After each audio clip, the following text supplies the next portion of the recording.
ተመልከቷቸው እንዴት እንደሚያምሩ። በዛሬው ዕለት 44 ጥንዶች በስርዓተ ቤተ ክርስቲያን በተክሊልና በቁርባን ጋብቻቸውን ፈጽመዋል። እስቲ ኮሜንት ላይ የገባችሁ እንኳን ደስ አላችሁ ብላችሁ ጻፉላቸው። የተዋሕዶ ልጆች፣ የኦርቶዶክስ ተዋሕዶ ቤተሰቦች፣ ምዕመናን ለወንጌል እንግዳ አይደለንም። ወንጌልን ኑረን የምናሳይነን እንጂ ወንጌል የምንነገረን አይደለንም። በእውነቱ ይፈቀዳል። ምን እየተካሄደ ነው የሚገኘው? የሰየሙት ጃን ቃና ወይም ይህን ፕሮግራም ስም ብለው የሰጡት ጃን ቃና ዘገሊላ የብዙሃን ጋብቻ ብለው ነው እንግዲህ ያስጀምሩ። በዚህም ፕሮግራም ቤተክርስቲያን ልጆቿን በህብረት የምትድርበትን ቀን ለመፍጠር በሰርግ ምክንያት አድርጎ የሚሰባሰብ ትልቅ ኦርቶዶክሳዊ ቤተሰብና ማህበረሰብ የመፍጠር እቅድ ይዞ የተነሳ ሲሆን በዚህ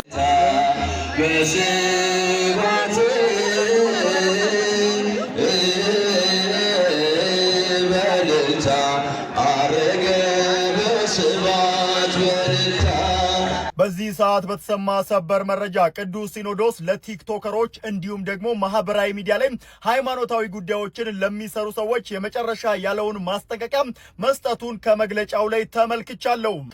እንዴት አላችሁ? ዛሬ በቅድስት ቤተክርስቲያናችን ታሪክ ተሰራ። በጣም ደስ ብሎኛል። በጣም ደስ ይላል። ኦርቶዶክሳውያን እንደዚህ መሆን እግዚአብሔርን እናመሰግነዋለን።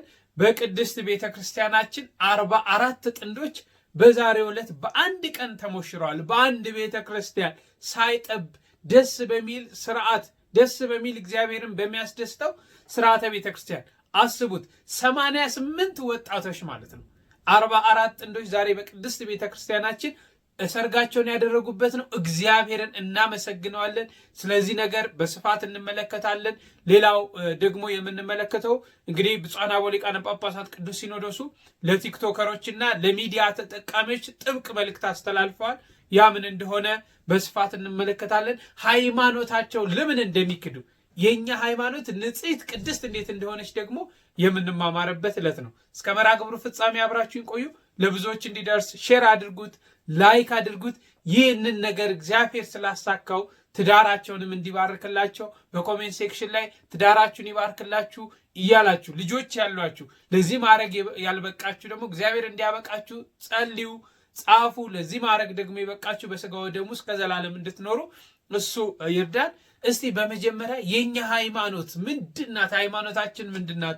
ከሃይማኖታችን ከኦርቶዶክስ ተዋሕዶ ደግሞ እየካዱ የሚወጡት ለምንድን ነው የሚለውን አጠር አድርገን ተመልክተን እንመለስ። የተዋሕዶ ልጆች፣ የኦርቶዶክስ ተዋሕዶ ቤተሰቦች፣ ምዕመናን ለወንጌል እንግዳ አይደለንም። ወንጌልን ኑረን የምናሳይነን እንጂ ወንጌል የምንነገረን አይደለንም። በእውነቱ ቤተ ክርስቲያን ወንጌልን በኑሮ የምታሳይናት ከመናገር በላይ ቅዱስ ጳውሎስ ስለሰማችሁት የምትድኑ አይምሰላችሁ ስለሰራችሁት ነው እንጂ እንዳለ ሌላው ወንጌልን እየተናገረ ወንጌል ሰበኩ ይላል። ለዚያውም የግሉን ወንጌል ነው ወደማይታወቅ ወደ ልዩ ወንጌል ይወስዷቸዋል ብሏል ቅዱስ ጳውሎስ። ወንጌል ወደ አይደለ ወንጌል በወንጌል ልክ በክርስቶስ ስም የሚመጣ ሐሰተኛ ክርስቶስ እንዳለ በወንጌል ስም የሚመጣ ሐሰተኛ ወንጌል አለ። ስለዚህ እናንተ ምዕመናን የኤፌሶን ሰዎች ወንጌልን እናንተ ከሐዋርያት ተምራችኋል እና የወንጌል እንግዶች አይደላችሁም። ለወንጌል እናንተ እንግዳ አይደላችሁም። ሌላ ሰው ወንጌል ሊሰብካችሁ አያስፈልግም። የጴጥሮስ፣ የጳውሎስ፣ የሐዋርያት የወንጌላቸው ልጆች ናቸው ማለት ነው። 20-30 ዓመት በኦርቶዶክስ ሆኖ የኖረ ሰው ከሕፃንነቱ ጀምሮ ስለ ሃይማኖቱ ሲጠየቅ ቆይ ጠይቄ ልምጣ ነው የሚለው። ሁሉም ማለት አይደለም ግን አብዛኛው አሁንም ድረስ አሳጾማለሁ የለውም ምናምን ነው ጥያቄው። በጣም ቀላል የምንላቸውን ነገሮች አያውቅም። ማተብ ለምንድን ነው የምታደርገው ሲባል ደንግጦ ሃይማኖቱን ይክዳል። ለምን ትሳለማለህ? ስዕል ጣዖት ነው ሲሉት ደንግጦ ይወጣል። እንደዚህ ለምን ትሰግዳለህ ምናምን። ስለዚህ 10 በማይሞሉ ጥቅሶች በቀላሉ ወደ ሌላ እምነት እንዲሄድ ምክንያቱ ምንድን ነው ስንል ብዙ ጉዳዮች ቢኖሩም አንዱ ግን ኦርቶዶክስ እያለ ቤተክርስቲያኗን በደንብ አለማወቁ አንዱ ማለት ነው። ከብዙ ሌሎች ምክንያቶች ግን ዋናኛው ነገር ቤተክርስቲያንን በትክክል ያወቃት ሰው አይወጣም። በጣም የሚያሳዝነው አንድ ሰው 5 ዓመት ተምሮ ፓይለት ሆኖ ታምኖበት ፕሌን ይዞ ሰው ተሸክሞ ይሄዳል። 7 ዓመት ተምሮ ሰርጀሪ ይሰራል። 30 ዓመት ኦርቶዶክስ ሆኖ ግን አሁንም ቢያንስ ቤዚክ ነገሮች ማወቅ የለበትም። ስለዚህ ምንድነው ችግሩ ሲባል ትምህርቱ ላይ ነው ሜተዱ ላይ ነው የሚለውን በደንብ ማጥናት ያስፈልጋል። እዚህ ላይ በደንብ ጊዜ ወስደንበታል። ስለዚህ መጨረሻ ላይ ምንድነው የሱባኤ ጉባኤ የሚባል ፕሮጀክት ነው። እንግዲህ ሰዎች ሱባኤ ይገባሉ። ለምሳሌ ለሰሙነ ፍልሰታ ለአብይ ጾም ወይ ለሆነ የሆነ ገዳም ሄደው ያሳልፋሉ በጸሎት በመጠበል በመጠመቅ የቀረውን ሰዓት በጽሞና ያሳልፋሉ። እጅግ የተቀደሰ ነገር ነው። ልክ እንደዛ ሰዎች ለ21 ቀናት ሄደው ለትምህርት ሱባኤ እንዲገቡ ማድረግ ነው። ሄደው ምንም የማያውቁ ሰዎች ሲመለሱ ቤተክርስቲያን በደንብ አውቀው እንዲመጡ ማድረግ ነው። የተጠና ስርዓተ ትምህርት አለው። በእነዚህ 21 ቀናት ውስጥ ሰዎች ለምሳሌ 100 ሰው ቢሄድ የሚሄድበት ቤተክርስቲያን የሚሄድበት ገዳም የሚሄድበት የማሰልጠኛ ስፍራ ይኖራል። በጣም የተዘጋጁ ጥሩ በየሀገረ ስብከቶችም ደግሞ በማህበራትም የተዘጋጁ ቦታዎች አሉ። ለምሳሌ ያን 50 ሰው ወይ 100 ሰው ይዘን ብንሄድ ህግ ያለው ነው። በዛ ህግ ተመርቶ ተስማምቶ ነው የሚመዘገበው። የተወሰነ ክፍያ ሊኖረው ይችላል፣ ላይኖረውም ይችላል አቅም ለሌለው ሰው። ያ 100 ሰው ሲሄድ ግን ጠዋት ተነስቶ ኪዳን ያደርሳል። ከኪዳን በኋላ በፍስክ ከሆነ ቁርስ በልቶ ቀጥታ ወደ ክላስ ነው የሚገባው፣ ወደ ትምህርት ማለት ነው። በነዛ 21 ቀናት ውስጥ አንድ ሰው ኦርቶዶክስ ቤተክርስቲያን ውስጥ ለመቆየት ወይም እንደ አዲስ አማኝ ቢቆጠር፣ ምናልባት ያ ሰው ቆይቷል ካመነ፣ ግን እንደ አዲስ አማኝ ቆጥረ ነው ብናስተምረው የምንነግረውን ቢያንስ መሰረታዊ ትምህርት ይሰጠዋል ማለት ነው። በዛ ውስጥ ሁሉም ትምህርቶች ውስጥ የተጨመቁ የግድ መታወቅ አለባቸው የምንላቸው ነገሮች ተዘጋጅተው፣ ይሄንን ካወቀ ሌሎቹን ለማወቅ ብዙ አይከብደውም የሚባሉ ቤዚክሶቹን ማለት ነው። ይሄ የተመለከታችሁት ነው። ሃይማኖታችን እንዲህ አይነት ንጽሕት ቅድስት ናት። እንዲህ አይነት ተዋህዶ ቤት ውስጥ ነው ያለን። እውነተኛይቱ ቀጥተኛ ሃይማኖት ማለት ነው። ለአባታችን ቃለ ሕይወት ያሰማልን። ለወንድማችንም ዲያቆን ሄኖክ ኃይሌ በሰፊው ተናግሯል። ከሃይማኖታችን ለምን እየካድን እንደምንወጣ ማለት ነው። እግዚአብሔር ለሁለቱም በእድሜ በጸጋ በሞገስ በክብር ያቆይልን እላለሁ።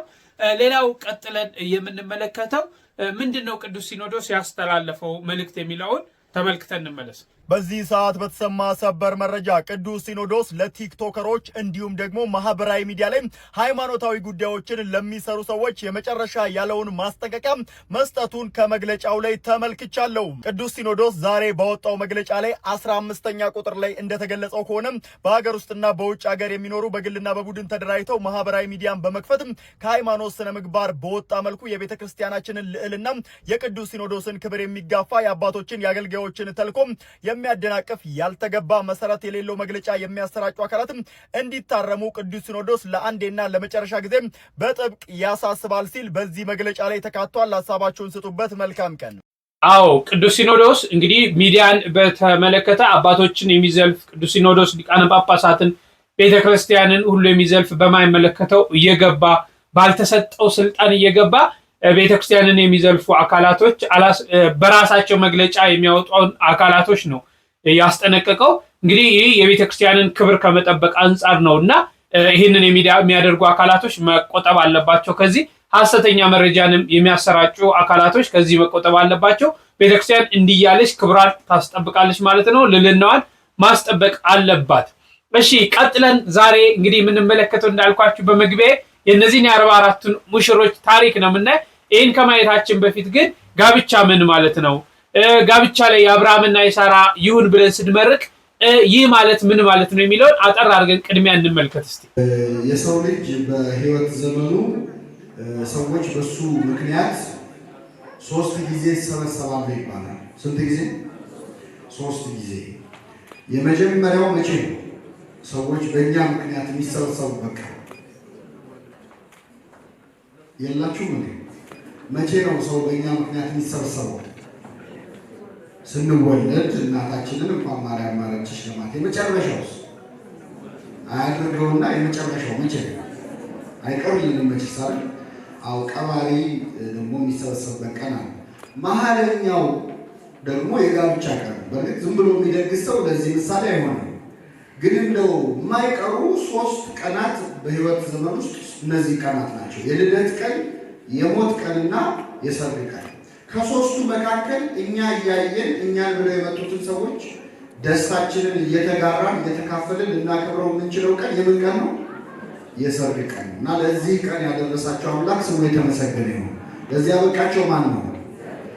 የአብርሃምና የሳራ ሲባል ምንድን ነው? አብርሃም ያጣ የነጣ ድሃ ነበር፣ እረኛ ነበር። ድሃ ነው እረኛ ነው ብላ ሳትንቅ በድህነቱ ተከትለዋለች። ስለዚህ አብርሃም የሳራ ያድርግላችሁ ማለት በማጣት በማግኘት ውስጥ የምትፋቀሩበትን እድል እግዚአብሔር ይስጣችሁ ማለት ነው። ይስጣችሁ። የሚገርማችሁ ሳራ ከአንዴም ሁለቴ የሀገር መሪዎች ሊያገቧት ጠይቀዋል። የግብፅ ንጉሥ ፈርዖን ሊያገባት ጠይቀዋል። የጌራራ ንጉሥ አቤሜሌክ ሊያገባት ጠይቀዋል። እምቢ ብላ እረኛውን አብርሃምን መረጠች። አሁን በዚህ ዘመን አንዲት ሴት ባሏ ድሃ ቢሆን የሀገር መሪ ላገባሽ ቢላት እምቢ ትላለች? መልሶ አይዟችሁ። እሺ አንዴ ትላለች፣ ሁለቴ ትላለች። ድጋሚ ድሉ ሲመጣ እኔ አንተ አየው አትሻሻልም፣ ባይሆን ለአንተ የሚለፍልን እኔ የሚለፍልኝ ልትል ይችላል። ሳራ ግን ሁለት ጊዜ እረኛውን መረጠች። አብርሃምስ ልጅ ሳትወልድ እስከ 90 ዓመቷ ድረስ ቆይታለች። ታገሳት። ይገርማችኋል። 90 ዓመት እንደውም እሷ መታገስ አቅቷት ከገረዷ እንዲወልድ ገፋችሁ። እሱ ግን 90 ዓመት ታገሰ። የታገሰ ከሚስቱ ይወልዳል አይደል? ስለዚህ መጨረሻ ልጅ ሰጠው። በ90 ዓመቷ ልጅ አግኝታ ምን ያደርግላታል ካላችሁ በመጽሐፍ ቅዱስ በዚህ ዕድሜ ሞተች የሚለው ሳራ ብቻ ነው። የሌላ ሚስት ሴት በዚህ ዕድሜ ሞተች የሚል አታገኙም ጥቅስ፣ የማንም አልጻፈም። የሳራ ግን ተጽፏል። 127 ዓመት ነው የኖረችው። ስንት ዓመት? ስለዚህ ልጅ ወልዳ ዘግይታ ብትወልድም 37 ዓመት እስኪሆነው የምታሳድግበትን ዕድሜ ሰጥቷል። እግዚአብሔር አንድ ነገር ሳይሰጠን ከቆየ የሰጠንን ነገር የምንጠቀምበትን ዕድሜ አብሮ ምን ይለናል? ለሁላችን ይስጠን። የአብርሃም የሳራ ያርግላችሁ። ብዙ ሚስቶች ባሎቻቸው ሲያወሩ ሽንኩርት እየከተፉ የሚሰሙ አሉ። ቀጥል እየሰማሁ ነው እያሉ እንደ ሬዲዮ ማለት ነው ስራቸውን እየሰሩ ሰማሃለሁ እኮ ከአንተ ጋር እኔ ሴት ነኝ እኮ ሁለት ነገር ባንዴ ማድረግ ይችላል። እንደዛ አትበይ። ልጄ ሆይ ስሚ፣ ምን በይ? እይው፣ አይኑን ይው። አይ ኮንታክት ያስፈልጋል ስትነጋገሩ። ልጄ ሆይ ስሚ፣ እይም፣ ጆሮሽንም አዘንቢ። በደንብ አዳምጩ ባልሽን፣ ግማሹን አትስሚ። ብዙ ጊዜ እኛ ማንደማመጠው ትዳር ላይ ለምን እንደሆነ ታውቃላችሁ? ባል ሲናገር ሚስት መልስ ታዘጋጃለች። ሚስት ስትናገር ባል መልስ ያዘጋጃል። አንደማመጥም። መጽሐፍ ቅዱስ ግን እንደሚለው ስሚ፣ መስማት ብቻ አይደለም፣ ጆሮሽንም አዘንቢ። ርሲ ህዝበኪ ወቤት አቡኪ፣ ወገንሽንና የአባትሽን ቤት ምን በይ እርሺ። ትዳር ውስጥ ነው ያለሽው። ከዚህ በኋላ አባዬ እንዲህ ብሎ እማዬ እንዲህ ብላለች ማለት አትች። ወገንሽንና የአባትሽን ቤት እርሺ። ንጉሥ ውበትሽን ወዷል። ንጉሥ ባልሽ ውበትሽን ወዷል። ባል ንጉሥ ነው፣ ሚስት ዘውድ ናት። ልባም ሴት ለባሏ ምንድን ነች? ዘውድ ነች፣ አክሊል ነች። ለወንድማችን ለዲያቆን ሄኖክ ኃይሌ እግዚአብሔር አምላክ ቃለ ሕይወትን ያሰማልን። ይህን ታሪክ ዛሬ የሚሰራው እሱ ነው፣ በጃንደረባው አማካኝነት ማለት ነው። እንግዲህ በጣም ጓጉቻለሁ። እኔ ራሱ ከእናንተ ጋር ቪዲዮ አብሬ ነው እየተመለከትኩ ያለሁት። በጣም ነው የሚያስደስተው። ወደዛ እንግባ። እንግዲህ ዛሬ ቤተክርስቲያን 44 ጥንዶችን እንዴት አድርጋ ነው የዳረችው፣ የት ነው የተዳሩት የሚለው እንመለከታለን። በዛ ላይ ደግሞ ዲያቆን ሄኖክ ኃይሌ ጃንደረባው መስራች ነው፣ መልእክት አስተላልፏልና ያንን መልእክት አብረን ተመልክተን ሰምተን እንመለስ።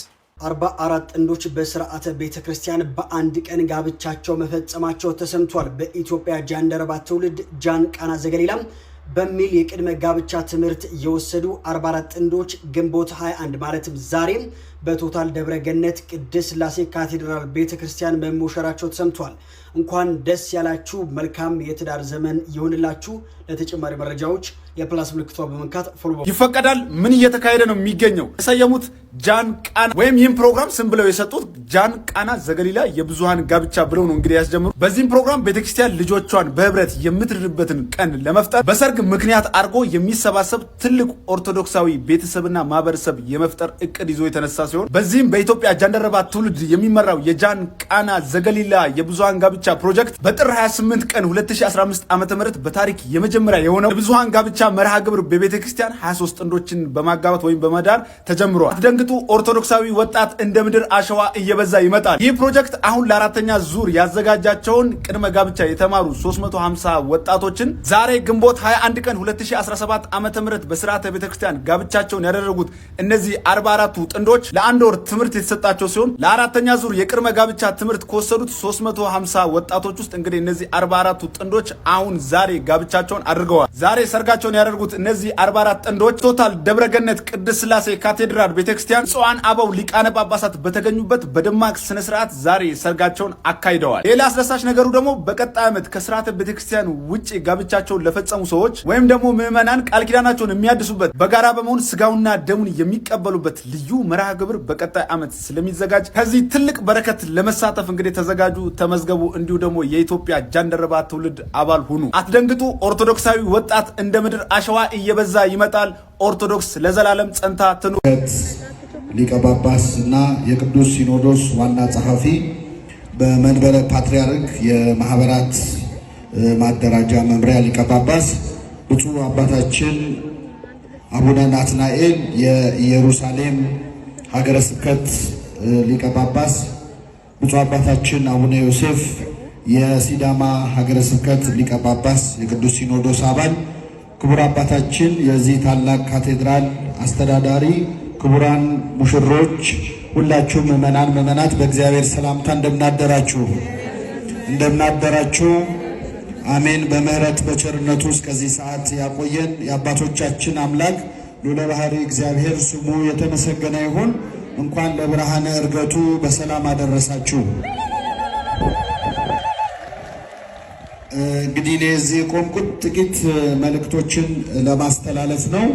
በዛሬው ዕለት ብፁዓን አበው ሊቃነ ጳጳሳት በተገኙበት ልክ አብርሃም ቤት እንደተገኙት እንግዶች በሶስት አረጋዊ አምሳል ስሉስ ቅዱስ በአብርሃም ቤት ተገኝተው የአብርሃምንና የሳራን ቤት እንደባረኩ በዛሬው ዕለት ሶስት ሊቃነ ጳጳሳት ተገኝተው እነዚህን ሙሽሮች በታላቅ ክብርና ጸሎት ድረዋቸዋልና ይህንን ያደረገ አምላክ በእውነት ስሙ የተመሰገነ ይሁን። በሶስት ሊቃነ ጳጳሳት ጋብቻን ማድረግ የማይገኝ ነገር ነውና በዚህ ዕለት የተዳራችሁ ሙሽሮቻችን እንኳን ለዚህ ክብር አደረሳችሁ። ቤተሰቦቻቸው እንኳን ደስ አላችሁ። እስቲ እንደው በእርግጥ ሙሽሮቹ ያስቀናሉ፣ ግን እንደው ቅናታችሁን ዋጥ አርጋችሁ እልል በሉ እስኪ በደንብ። ለዚህ ያደረሰን አምላካችን ስሙ የተመሰገነ ይሁን።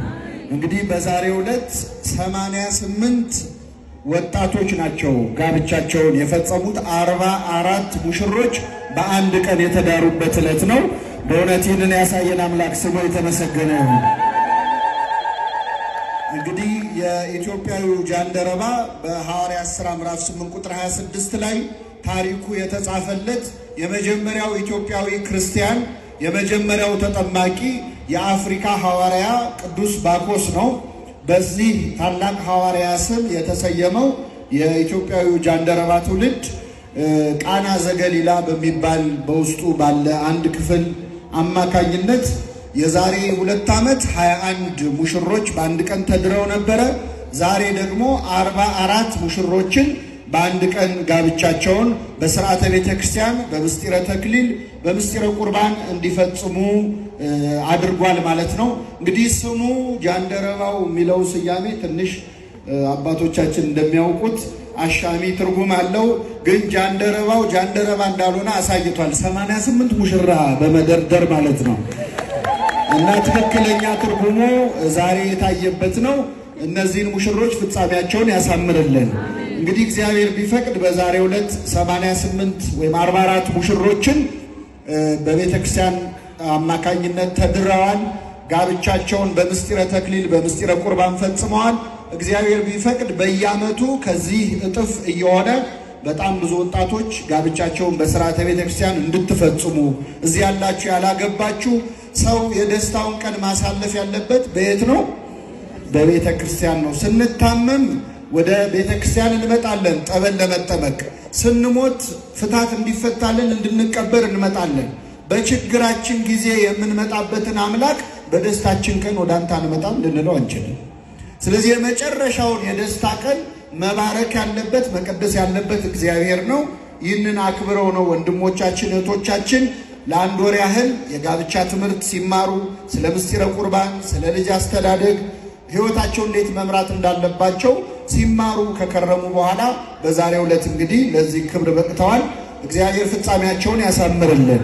ከዚህ በተጨማሪ የዚህ ካቴድራል አስተዳዳሪ ክቡር መጋቤ ሐዲስ ዲበኩሉና ከሳቸው ጋር ያሉ የካቴድራሉ አስተዳዳሪ ጋር ያሉ ጸሐፊው፣ እንደዚሁም ሙሉ የአስተዳደር ሰራተኞች እስከ ጥበቃ ድረስ ይህንን የጋብቻ ስነ ስርዓት እንዲህ ያማረ እንዲሆን ያለ እረፍት ሲለፉ ሲደክሙ ነው የከረሙት። በእውነት እነዚህን ሙሽሮች ቤተ ክርስቲያን ወገቧን አስራን የዳረቻቸው ማለት እንችላለን በሙሉ አፋችን። ምክንያቱም አመስግኗቸው በእውነቱ 24 ሰዓት ስልክ እየተደዋወሉ እየተጨነቁ እንዴት እናድርገው እያሉ በአንድ ቀን ይህንን ሁሉ ሙሽራ ማስተናገድ በጣም ከባድ ነው።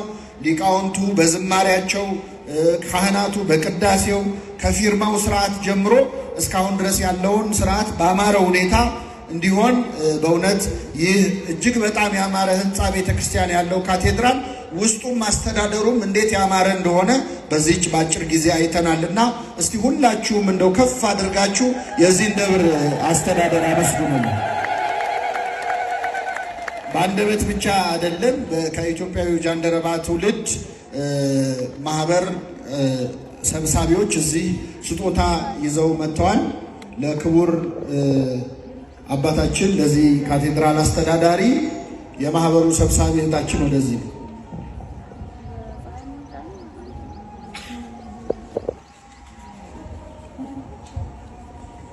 ከብፁዓን አበው ስጦታውን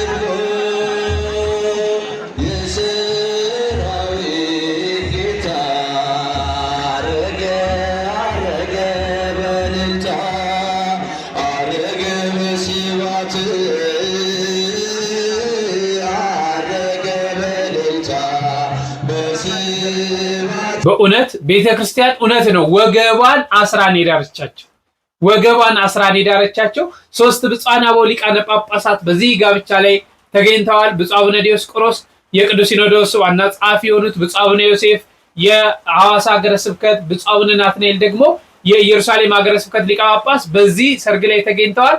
እንግዲህ እንዴት አድርጎ እንዳገናኘው ራሱ በጣም ደስ ይላልና የአብርሃምን ጋብቻ የአብርሃምን ቤት የባረኩት ሥላሴ በሶስቱ አምሳያ ነው አብ ወልድ መንፈስ ቅዱስ የተገኙት። በዚህም ሰርግ ላይ ደግሞ ሶስት ብፁዓን አበው ሊቃነ ጳጳሳት ተገኝተዋል። በጣም ደስ የሚል ብዙዎችን ያስደሰተ እንዲህ አይነት ነገር ቤተክርስቲያን ውስጥ መኖር ራሱ በጣም ደስ የሚል ነገር ነው የተካሄደው። እንግዲህ አንዳንድ ቪዲዮዎችን ደግሞ ከዚህ በኋላ የምንመለከተው ሰርጉ እንዴት ነበረ፣ ስርዓቱ ሲፈጸም፣ መዝሙር ሲዘምሩ፣ የውጩን ፕሮግራም በጋራ አንድ ላይ እንመልከት። እንግዲህ ሐሳባችን፣ አስተያየታችን፣ ደስታችን እንደኔ በኮሜንት ላይ ትገልጻላችሁ። በመጨረሻ አሁን ተመልከቱት።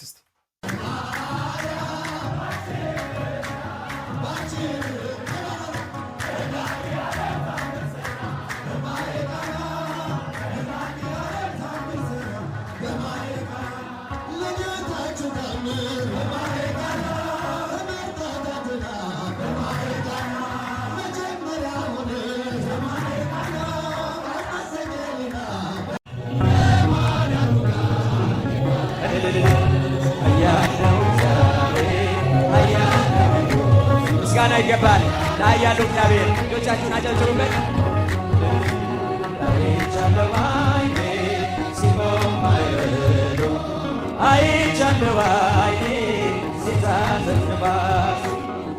ሰረገላውን በእሳት ሰጥቶታል፣ በደመና ላይ ይረማመዳል። በብርሃን ድንኳን በሰማይ ያለው እርሱ ነው ጌታ የምናመልከው፣ እርሱ ነው ጌታ የምናመልከው። ኃያል ነው እግዚአብሔር፣ ኃያል ነው ቅዱስ፣ ኃያል ነው ንጉሡ። አይቻለሁ በዓይኔ ሲቆም አይቻለሁ በዓይኔ እውነት በፊቱ ፍትሕ በእጁ ሲኦልም ገነት አለው በደጁ። ስልጣን እርሱ ነው አለቅነት፣ ማን እንደ ጌታ ከአማልክት ማን እንደ ጌታ። ኃያል ነው ቅዱስ፣ ኃያል ነው እግዚአብሔር፣ ኃያል ነው። አይቻለሁ ባይኔ ሲቆም ማበለው አይቻለሁ ባይኔ ሲታጠቅ ባሱ ታቦር ተራራ ተንቀጠቀጠ ግርማው ሲገለጥ ሁሉም ቀለጠ ድንቅን አድራጊ ተአምረኛ ከማዳኑ ጋር ይምጣ ወደኛ አያለው ምስጋና ይገባል ለአያለው እግዚአብሔር። ልጆቻችሁን አጨብጭቡበት።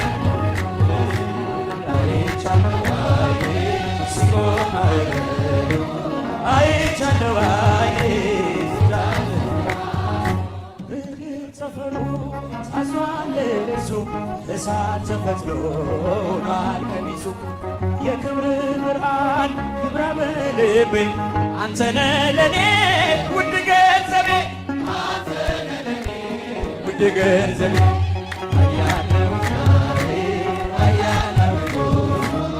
አያለው እግዚአብሔር አያለው አይቻለው ባይኔ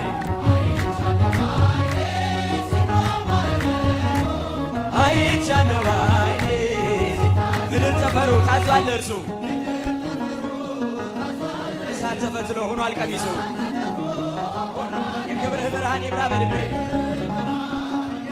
አንተነህ ለኔ ውድ ገንዘቤ አንተነህ ለኔ ውድ ገንዘቤ አያለው እግዚአብሔር አያለው አያለው እግዚአብሔር አያለው አይቻለው ባይኔ ሲቆም አይቻለው ባይኔ ሲታዘዝ ነፋሱ ጨለማ ወጦኝ በጠላት አገር ለዘመናትም ስረገጥ ስኖር ዲያብሎስ ማርኮ ሲያሰቃየኝ የዓለሙን መድን ወለድሽልኝ አባቶችስ አገር ወጥቼ በአሕዛብ አገር ስኖር ተሽጬ ደርሰሽ አጽናንተሽ አከበርሽኝ ብቸኝነቴ አስረሳሽኝ ከሞገስሽ ብዛት ከሞገስሽ ብዛት ሲታጠቅ ሲበዛ አቅርቦልሽ ነበር የክብር ሰላምታ ሰላም ለኪ እያለ ሰላም ለኪ እያለ ሐርና ወርቁን ስታስማማ የገብርኤል እልል እልል የመላኩ የምስራች ቃል በእውነት ቅድስት ቤተክርስቲያን የዚች እምነት ተከታይ በመሆናችን ደስታ ሊሰማን ይገባል። እናታችን ቅድስት ቤተክርስቲያን ናት። በስርዓት ስንዱ እመቤት ሆና ሁላችንንም አቅፋ የምትይዝ እናት ናት።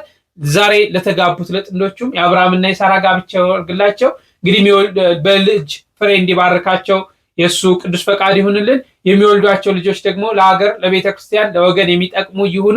ለዚህ ክብር ያለበቃን ሁላችንንም ለዚህ ክብር ያብቃል። እናንተም በኮሜንት ላይ መርቁ።